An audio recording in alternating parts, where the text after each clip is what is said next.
тега од кога ќе се диагностицира пациентот, еве да речеме кои третмански опции се достапни кај нас? Односно кои лекови може да се дадат? Лекови, да, секако дека се дават. Може да кажам дека за среќа Македонија ги прати, нели, тие трендови на воведување на нова терапија за третман на пациентите со МС. Значи, може пациентите да добијат терапија која што е имуносупресивна или имуномодулаторна. Ај тоа малце поише да го објасниме што значи имуносупресија, што значи имуномодулатор. Значи со имуносупресивните, значи тие делуваат го инхибираат самиот имун систем на пациентот, го потиснуваат. Додека имуномодулаторните прават промени на самиот имун систем, делуваат на одреден дел во имуниот систем. Имуномодулаторната е понова форма на лекови и за среќа кај нас се доста голем број од тие лекови достапни. Дали во таблетарна форма, сега можем да се пофалам дека сите оние што беа интравенски се заменети веќе со субкутани, со што се намали престојот на пациентите на нашата клиника. Без разлика дали се работи за натализумаб или за окрелизумаб, пациентите максимум до 3,5 часа се задржуваат, вклучително чекањето на лабораториските наоди.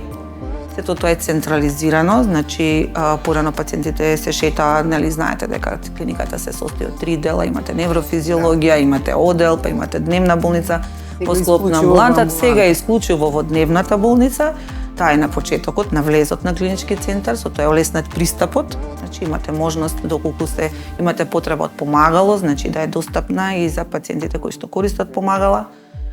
И точно знаат каде треба да се јават. Значи немаат потреба да лутат по зградите, да ги бараат лекарите, затоа се задолжени сестрите кои што работат во дневната болница. И се надевам дека задоволството е многу поголемо отколку порано. Мислам да. Јас мислам дека апсолутно да има подобрување, нели, во односот и третманот на пациентите, нели, побрзо ќе завршат работа, нели, сето тоа си е на едно место. Да. Секако целта ни е таа, значи ние сме тука за пациентите, да им го лесниме начинот на кој што доаѓа до таа терапија, да им го скратиме престојот, значи да не ден губат, да можат тие што се во редовен работен однос или без разлика што се работно способни и се работно ангажирани, да го смалат, да не го изгубат денот, да може да се вратат на работа. Јас бев сведок, баш примав, нели, терапија субкутано за прв пат, окрелизумаб. Баш бев сведок кога доаѓаа пациенти, нели, да им земаат крв, нели, премедикацијата, ги рече, јас одам на работа, ќе дојдам околу 2,5 да го примам, нели, лекот. Значи нема проблем, он воопшто не губи време од работа. Точно, не губи и морам да речам да се пофалам дека сме први во регионот со воведувањето на окрелизумабот во субкутана форма, а втори во Европа. Има и први во Европа, еве да видиме после кој сме. Мислам дека се Шпанија, не сум сигурна, тоа ќе треба фирмата која го носи лекот да го потврди дали е вистина или не. Така. И сега прашањето, да, не одговоривме уствари кои терапии се достапни. Јас знам, мислам дека чинам има 11 различни во таблетарна форма се достапни терифлунамидот или така наречена баџо, диметилфумаратот, мавенклад. Понатаму имаме интерферонската терапија. Да.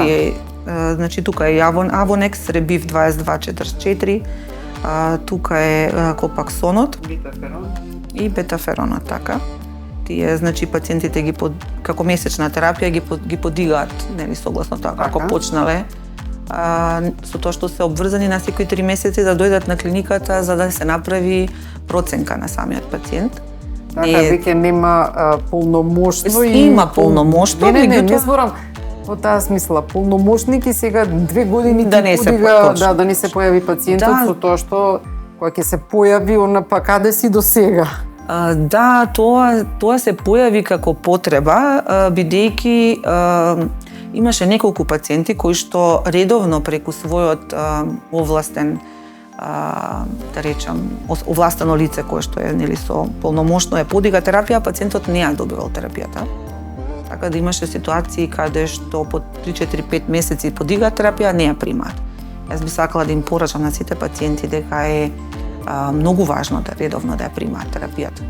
По таа причина, за да можат, доколку имаат некаква потреба, некаков проблем, да бидат обврзани да се видат со лекарот кој што ги води на секои 3 месеци. Најмалце 3 до 4 пати во годината да морат лично да дојдат и за секој некој проблем кој што го имаат или за кој што можеби и не се ни свесни дека го имаат, да разговараат со ординаричкиот нивни невролог. Апсолутно. Јас имам приметено и дека добро, многу често зборувам со другите лица со мултипла склероза и обично ме прашуваат добро на која терапија си ти, ќе им кажам и сега како се чувствуваш подобро? Јас еве некако се обидувам да им објаснам дека терапија за МС не можеш да се чувствуваш подобро, мислам, не е С витамин или не знам што. Успешноста на терапијата со МС, ако не грешам, се огледа во тоа што тебе ти ја одржува состојбата и нема влошувања, не се детектирани влошувања. Во тој случај се работи за успешност на терапијата што ја примаш за МС.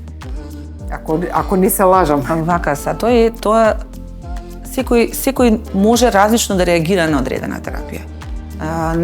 Некогаш не е причината заради релапси кога ќе се смени терапијата. Некогаш се самите несакани ефекти кои што неодреден лек ги има кај пациентите. Најчесто таков проблем има метесофинголимодот кој што исто нели во таблетарна форма. Затоа од таа причина ние се во последнава година дена имаме воведено еден формулар, образец, каде што секој пациент кој што треба по прв пат да се вклучи, треба да ги исполни одредените критериуми и да направи одредени испитувања доколку неговиот невролог смета дека треба да биде наставена некоја терапија по прв пат или доколку има такви некакви негативни ефекти од одредената терапија, на сето тоа во образецот го објасни и формирана е комисија која што е составена од 5 невролози кои што имаат за задача сите тие досиеа да ги разгледаат и нели едногласно да одлучат дали пациентот ги исполнува критериумите за вклучување на терапија, дали за првично вклучување и за првично и за промена. Преоѓање на поефикасна, да речеме, терапија. Од и вашето присуство кај ординирачкиот невролог е од клучно значење. Значи вие тој ве следи и е во тек со сите промени што ви се случува. Нели болеста не можеме секогаш да ја контролираме, ние мора да сме свесни дека сепак е тоа хронична болест за која што за жал не постои лек. Овие лекови не ја лечат болеста, они само доведуваат до состојба во која што ќе се намалат релапсите или воопшто нема да добивате релапси. Состојба каде што контролирано се одржува. Апсолутно, затоа што нели причината не се знае. Се претпоставува дека можеби да е некоја инфекција, дека можеби да е генетски предиспонирана. Меѓутоа, што доведува до тоа да, пошто нели спомнавме дека е автоимуна болест, што доведува до тоа да самиот организам ја напаѓа обвивката, се уште не е целосно утврдено. Има, колку што имам читано, има можни фактори за развиток на МС. Точно, фактори на ризик. Се можни. Не значи дека се сигурно тие, точно. Мислам, јас имам нели блиски што живееме во иста средина, исто сме се однесувале, исто дали е пушач, не е пушач, исто било се, меѓутоа кај едниот се развила МС, кај другиот не се развила МС. Да, не можеме да го предвидиме тоа кај кого ќе се развие или не. Некогаш, значи, во еден период се претпоставуваше дека се јавува и како недостаток на витамин D и недостаток на витамин B12, кој што директно учествува нели во составот на оваа обвивка, миелинска обвивка. Меѓутоа, имајте во предвид дека витамин D не може да ја лечи болест. Оти многу од пациентите беа доведени во заблуда дека само со витамин D може да ја контролираат болест. Значи, витамин D е суплемент, кој што нормално треба да го земат и здрави индивидуи, особено во периоди кога нели не сме доволно изложени на сонце. Хронична болест, мултидисциплинарен пристап е потребен, не е само но дека лекот, суплементот, има и вежбање, исхрана и многу фактори. Апсолутно. Но да не се ослонуваат на тоа дека немат потреба од некоја од овие имуномодулаторни или имуносупресивни терапии, туку дека само треба да пијат витамин D.